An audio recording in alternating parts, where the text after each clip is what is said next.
Dalawang lalaki arestado sa buy-bust operation sa Quezon City base sa tip ng naarestong parokyano umano nila.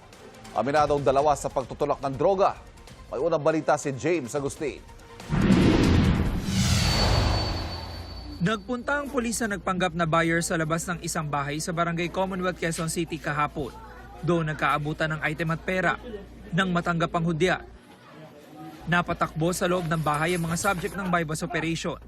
Pinadapa at inaresto ng mga pulis ang dalawang lalaki na tulak umano ng droga. Nagmula po ito sa tip noong huli namin noong nakaraang buwan na dito nga niya kinukuha yung droga.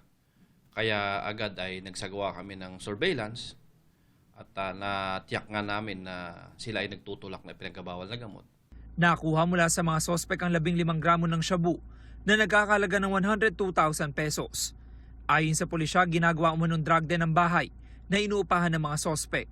Dito sila bibili tapos ay pinapayagan nila na doon na rin na gamitin yung pinagkabawal na gamot. Opo, saan ka rin on air operation itong mga sospek? Ayon sa kanila ay Holy Spirit, Batasan at Commonwealth. Maabot din sila ng bandang Rizal.